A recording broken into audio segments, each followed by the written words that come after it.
ওরে আল্লাহ, বেলা চলে যাচ্ছে তো, জোহরের নামাজটা এখানেই পড়ে নেই। এই মুরব্বি, এই মুরব্বি, এই দাঁড়াও দাঁড়াও দাঁড়াও, এখানে নামাজ পড়ো না। এই এলাকায় একটা পাগল আছে, ওই পাগল কেরম নামাজ পড়তে দেয় না। আর ওই পাগল তোমার দেখলে তোমার কপালে দুঃখ আছে, তাড়াতাড়ি চলে যাও এখান থেকে। অসুবিধা নেই, আমার সাথে আল্লাহ আছে, আমার নামাজ পড়তেই হবে। তোমার মনে হয় মাথায় সমস্যা, তুমি এখানে থাকো, আমি চলে গেলাম।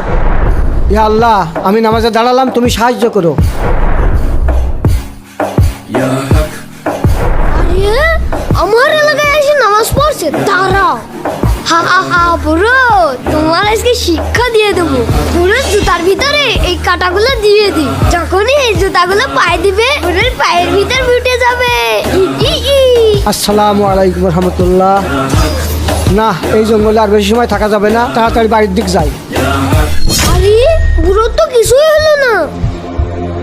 এই বুড়ো দাদা, তোমার আমি স্যান্ডেলের ভিতর কাটা দিলাম, তোমার কিছুই হলো না। কি বলছো তুমি? হ্যাঁ, আমি স্যান্ডেলের ভিতর কাটা দিয়েছিলাম, কিন্তু তোমার কিছু হলো না কেন?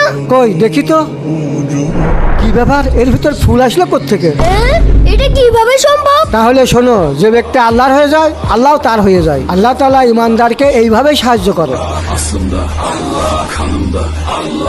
দাদুরা, ভিডিওটি ভালো লাগলে এক্ষুনি লাইক করে দাও।